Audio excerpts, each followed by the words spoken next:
Originally from Colombia, Fernando's publications include Fernando's Cafe with Inevitable Press, The Nightlife of Saints, and contributions to more than a dozen anthologies. In 2010, Fernando won a City of LA Department of Cultural Affairs Fellowship in Literature. Let's give Fernando a big hand.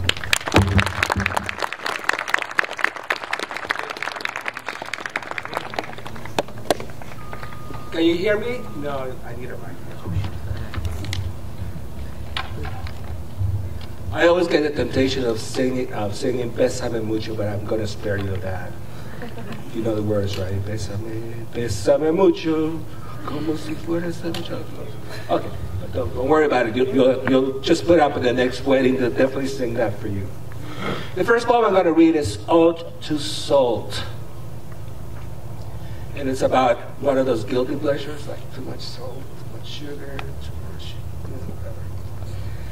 For it is not the sugar and cakes and Twinkies, ice cream, chocolate bonbons that tempts me, but the pungent stuff. Soy sauce, prosciutto, black olives, feta cheese dipped in olive oil, artichoke hearts and vinegar, red meat, Cornish hens with dark, rich sauces, pork chop and crispy fried plantain, a soul shaker in hand to savor each flavor, accentuate the color of each instrument as it touches the taste bud papilla in the orchestra of the tongue.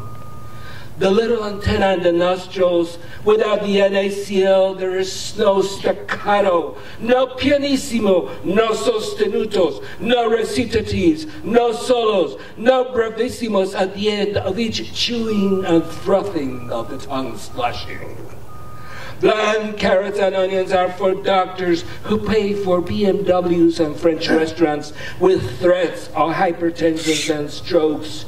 Jesus spoke of the salt of the earth as a symbol of brashness and chutzpah.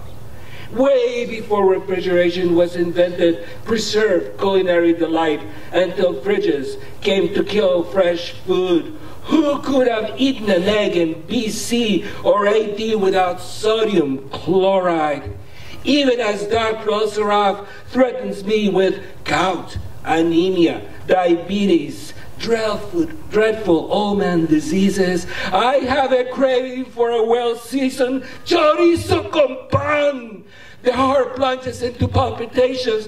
This is going to be the big one. Bye-bye, world. I want another coffee and a little more excitement on the way to intensive care. Oh, just a little more for the apoplexy. The hell with weight controls. I must live to family expectations. The Castros are salty folks who can't stand blandness. Blandness kills. El Jalisciense, yes, Jalisciense. It is the portly Mexican waitresses that keep me coming. The rough Frida Kahlo witch beards and makeshift Mexican peasant uniforms can't help but to be drawn to their motherly figures, feel comfort under those hen's sprightful skirts. Solid nurse shoes grip the floor, even when customers have spilled horchata, slippery salsa splashes. They watch me attentively as I order a ration of carnitas. Owlish stares that'll capture my flimsy tray before I get a chance to have asked where I'll sit. Grab an extra salsa dispenser to please me and direct me to sit by the porch facing Placita Olivera. On weekends, tourists and locals fill the dining rooms, come back to Olvera Street as an urban pilgrimage, sad mockery of Mexican Alta California. They discover an alternate, tame version of Mexico, a much closer and supposedly safer than Tijuana or East LA. Yet, unaware of the Mexican core of Los Angeles, duos, trios, or Mexican or musicians sing all those Pancho's torch songs. Voices and guitars they no longer bother to tune. They go from table to table until someone breaks down and offers $5 for a Bésame Mucho or a Perfidia. They depress me to no end, but they do much for the borderlands, the core. On Placita, the Aztec dancers strut the repetitive steps dictated by drums and smell home. Oh, oh, oh. Hefty man jump in discordant turns, yet and soon shooting heavy huaraches. Peacock headdresses without which their costumes will be incomplete. Yet how is it possible to prove authenticity after so many centuries of Anglification? It must be exhausting to prance and shake, followed by younger apprentices who cannot yet master the stamina of the elders. Yet they all agree that their dance is a light that must be kept on, in memory of mystic Aslan, is still occupied by yet another colonial power, even if there's zero possibility of succeeding of the union. Pigeons and sparrows, who have stolen our last grain of compassion during the working week, scavenge, oh, so solicitous, their beaks begging to come directly at your table for a morsel. Children love to give away their portion of tortillas and the dried up tamales masa with so little meat, the bloating power of 2 cans of beer. The statue of King Carlos III of Spain, 1759-1788, is there to remind us that in 1781 he ordered the foundation of Los Angeles. But Felipe de Neve didn't get to it until September 4th, 1787, a date seldom anyone celebrates, since it conflicts with the high festivities of Mexican Independence Day, which in turn is confused with Cinco de Mayo, when Mexican restaurants, even singles bars, offer margarita specials. Personally, I come to celebrate my adopted city of Los Angeles, sheltered from the bitter East Coast winters and so far away from my Colombian homeland. I face Union Station and the millions of immigrants who have made this place home, and yet government has made our lives impossible at times. The Mexican Cultural Center is next door, oblivious and indolent of injustices perpetuated on immigrants. Alarming news from Arizona, another province of Aztlán, whose hateful governor is having a tea party at the expense of braceros, and the porous border, which is irrelevant. Except when election time comes and a scapegoat needs to be found urgently. SB 1070, the latest hate legislation du jour. Why can't Governor Jan Brewer and those sore losing Republicans take a chill pill, order tamales and share them with the aviary population? Take a picture with the burro, with the mariachi hat, and remember, these lands belong to other tribes. Remember that Guadalupe Hidalgo Treaty of 1848 was a gunshot marriage. And this one is called Breaking in the Old Landlord. While some shoot heroin, gamble, drink, love addictively, complain, Irma, my tenant, does laundry, basketfuls, properly separated between whites and colors, synthetics, polyesters, pantyhose and wool will never mix in the house of Irma when it comes to purification. She plays with the cycle switches of her washing machine, accomplished keyboard pianist, marrying technology and process. Watch the light, it's time for fabric softener.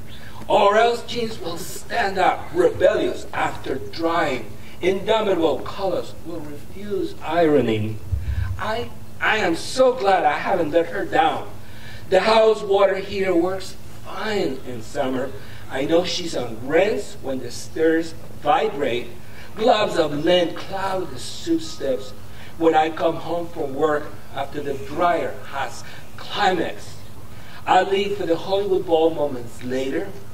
asking why length is always gray when we try so hard to attain our own individuality. I was livid when she plastered her children's sneakers all over the stairs. Shared space is sacred. She's violated my barriers. Footwear is intimate. Laundry lines look great in Italian films. My idiosyncrasies crash against Irma's, and I get the feeling I'm being petty. It's hard to be reasonable. Next, Irma will take over my house and evict me. I must control the domination. I leave a letter about the water shortage. California is drying up. The bills are crippling, and it had to happen. Nothing that I do seems to please you, eh? She complains to me.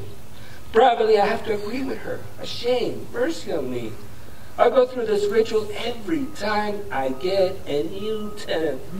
Property, territory, one space, or threats. The fear. Humbly, I must chill out and calm down. I hardly spend any time home anyway. I've been told to sell and be on my own, but that rental money is most appetizing temptation. A month flows to the next with a lint, cigarette butts, and beer seals. They become part of the routine. My assistant helps me to clean up. On occasion, I throw their tiny trash, and I lost my place. I throw their tiny trash on their barbecue stove with passive-aggressive delight. With time, rent money sweetens my crackiness. I loved her for her impeccable living room. If Irma says she's married to Jeremiah, her partner, so they must be. I resign myself to barbecue, beer, and loud music on Fridays till 10 p.m. Jeremiah comes in when I go out to play, all too eager to light the coals of passion. Cook meat on the Barbie, thank her for the fine job she has done in giving him a fine home, no papers necessary. This poem is called Ricardo Lembo and Nengue Tienen Guarare, Son Montuno Tusucus, which translated means Ricardo Lembo and Nengue Tienen Guarare, Son Montuno Tusucus. Ricardo Lembo, son of Kinshasa, Zaire, Nengue, son of Havana, Cuba, stands on stage in invocation. Musicians, Máquina Loca aggregation, piano, trumpets, trombones, tres, electric guitar, and tumbadoras. Arms extended in prayer babalaos complete the circle of maps as two Africas meet. Centuries later, making maps on the floor connecting the Caribbean ring of Cuba, Quisqueya, Haiti, Trinidad, and back to Mother Africa, encounter of diaspora. Mama Kijele, Mama Kijele, Mama Kijele, Mama Kijele, evoke in Mother Africa. Mother, protect us. Thunder piano. Takatam, takatam, tam, tam. Son Montuno, son of the Cuban countryside, Nengue, son of the Zairean countryside, Ricardo, dancing is praying with your feet, drawing routes of ships from Senegal, Congo, Angola, Nigeria that brought ancestors, brought rhythms. No horror was ever able to contain the freedom to pray, pass from mouth to mouth the language of the drums. Tumbadoras Nengue reunites with Congo, sweet delight of voices. Mama Kijele, Mama Kijele, Mama Kijele, Mama Kijele. Gravity is the antagonist of the dancer and its great supporter. Strong muscles leap into the air, springing forth in song and dance. The spirit dwells in tumbadoras, claves, güiros, maracas. The African man became the conqueror over pianos, trombones, trumpets, tres. The piano is subservient to la clave, el güiro, the trumpet and trombone wait for the timbales, who waits for la clave, tum-tum-tum-tum. Tum, tum, tum, tum. Who waits for the tumbadoras, sonos, neros, babalaos, hid Eurasia from harm's way. Ricardo and Nengue call on Yemaya and Oshun as they will always do. Yemaya, goddess of oceans, Oshun, the rivers and brooks. Salt water and fresh drinking waters. thirst for knowledge and connection. Carnival Mass. Matanzas, La Plata, Cartagena, Port-au-Prince, Port of Spain, the musicians wear their colors. Blue and white for Yemaya, yellow and white for Oshun. Their favorite things on the sides of the stage: melons, guineos, beds of pork rinds and plantains for Yemaya, copper, honey cakes, oranges and eggs for Oshun, her sister. And you can see their favorite steps: left, right, forward, roll of the arms, and then forward. Frenzy on the piano interwoven with the timbales, woven with the clave, chum, chum, chum, chum, chum, chum, chum, chum. And the message of the mother merged with the Zairian voice, breaking in song, swing of the arms and hips. From the rhythm springs a simple song about searching for love and commitment. Kinshasa language lyrics, sweet as mangoes. Oshun, Yemayao mountas, leaves senses, join the comparsa procession of centuries. No resentment, no hatred, just this procession of joy, mercy to everyone. The gods do not distinguish between whites, blacks, mulattoes, sambos, Indios. Welcome receptions in the street of Port-au-Prince. Loíza León, Puerto Rico, Cartagena de Indias in Colombia, New Orleans, Matanzas, Somontuno from the hillsides of Cuba to Congo rainforest. Let loose the guitar of Suku's music, harp sounds of chimes. It's an Aryan way of handling the guitar.